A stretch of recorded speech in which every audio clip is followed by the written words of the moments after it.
Blessed day to everyone. I am Alexis Sindon and welcome again to day 115 of 365 Daily Devotion with Bible Character Edition. And today is March 25, 2026. And for our devotion character, I see Saul o si Saul sa Tagalog. And this devotion will highlight God appointment and chosen by grace and not by merit.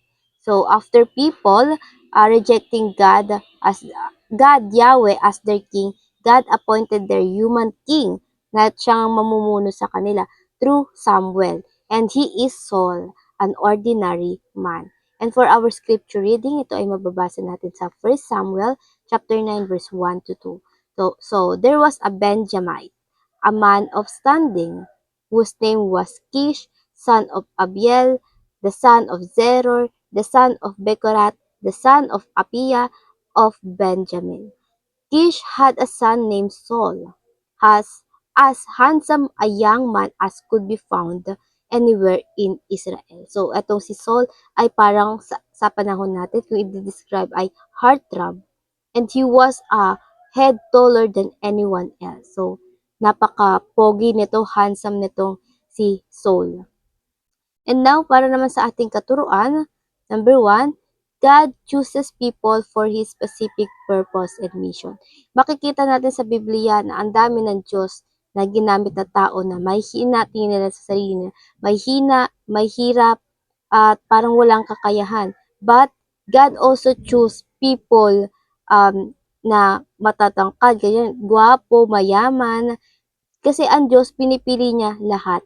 Hindi bumabase ang Diyos sa kung ano yung dapat na sa tingin yung perspective natin, yung standard natin, hindi nakabase sa standard natin ang Diyos. May sariling standard ang Diyos. Kaya yung Diyos, pumipili siya ng tao specific for specific purpose and mission. Kaya hindi natin masasabi sa atin na kung feel man natin insignificant tayo, ay wala tayong pakikinabang para sa ating Diyos. We are significant in the eyes of the Lord. So, kung meron man tayong calling from the Lord, ayun yung dapat pagbutihin natin. It is something that we need to discover and discern. And pangalawa, God uses ordinary moment for extraordinary purposes. Bago si King Saul maging king talaga, nung moment na bago siya i-anoint ni Samuel, ay naghahanap siya ng nawawalang donkey ng kanyang ama. So, ayun yung naging lead, at yun yung naging way para magkita sila ni Samuel. So, ganun din sa ating mga buhay. Minsan may mga ordinaryong pagkakataon na sa tingin natin ay hindi naman talaga kailangan, parang walang connection sa ating buhay, sa ating calling.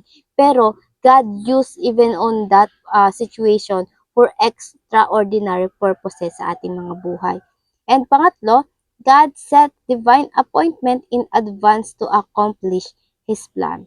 Again, si Samuel, alam niya na di man niya kilala totally itong si Saul or yung physical appearance man niya, but God instructed him already before pa lang sinabi na ng Diyos sa kanya. Ayun nga yung sa 1 Samuel chapter 9 verse 15 to 16. And itong summary na lang, meaning to say nung verse na to is meron ng prepare ang Diyos in advance. Hindi lang natin alam, hindi lang natin na recognize agad-agad kahit nasa harap na natin. Maybe nasa harap na natin, but God, yung answer, but God did not reveal it yet, for He has a right time in His mind. At again, iba ang oras ng Diyos sa oras nating mga tao. Kaya every time na magpe-pray tayo sa Lord, meron na agad kasagutan ng Diyos. Pero para sa atin, hindi pa natin ito nare-recognize. But again, minsan nasa harap na rin natin iyon. And application, paano ba natin to, o ano ba yung dapat gawin natin to apply this teaching in our life? Number 1, believe that we all have assignment from God. Lahat tayo ay tumanggap ng assignment. And we have to discover it. Marahil nasa small things pa lang tayo, or nasa small things itong first calling natin before tayo mag-proceed sa biggest things. And when you already know it, then mabuti, at ang maganda ay gawin mo ito with all your best, with all your effort, hindi lang pa basta-basta. Pagbutihin mo. kung ano man yung assignment na binigay sa'yo ng Diyos. And anumang sitwasyon natin, again, we are in for sure there were your assignment. Kung di mo alam kung anong mission mo, yung assignment mo, tingnan mo lang kung nasan ka ngayon. Yung environment mo, either sa family mo, sa friends mo, sa workplace mo, sa school, andoon yung mission mo. At again, kailangan natin pagbutihan.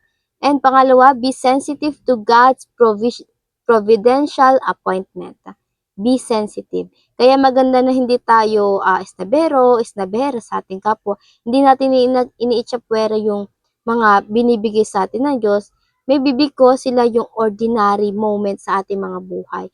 Sila yung ordinary moment na ginamit ng Diyos for you to reach or para makita mo yung big purpose mo, para makilala mo pa yung iba hanggang sa makita mo si Samuel sa buhay mo na siyang magbabago ng buhay mo na inutusan ng Diyos para baguhin yung kung ano man tayo ngayon. Again, nagplano ang Diyos and He set divine appointment.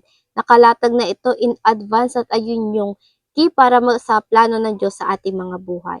Kaya magtitiwala lamang tayo sa ating Diyos. And pangatlo, be ready to be empowered by God's Spirit. What you do is not your own mission. Kung ano man yung kinakaharap mo ngayon, kung ano man yung sa tingin mong mission, yung assignment mo ngayon, again, magagawa natin yon through the strength of the Lord.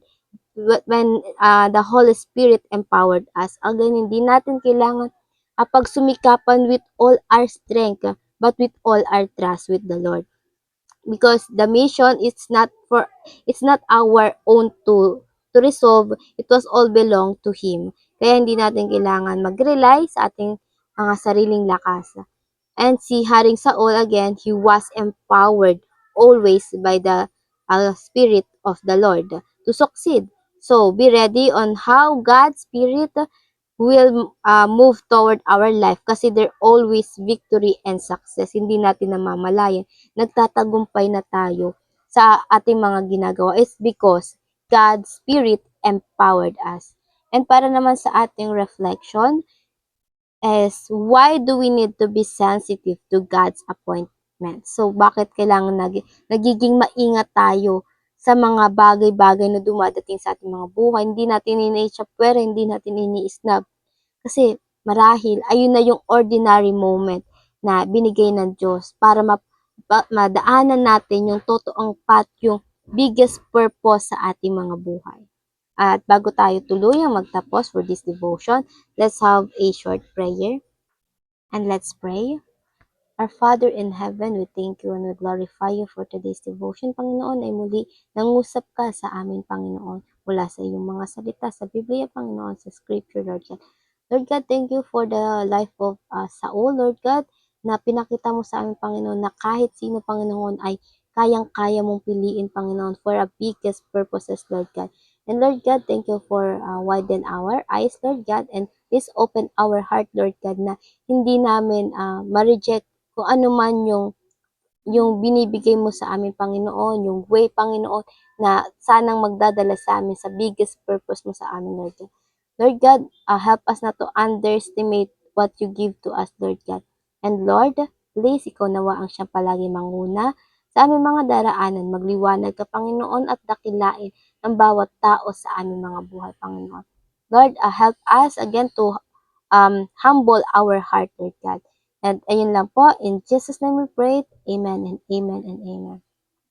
At ayun lang po, I hope marami tayong natutunan at matututunan pa. And I pray na sama-sama sana tayong lumagko para sa Panginoon. See you again tomorrow for our devotion. Have a nice day ahead and God bless.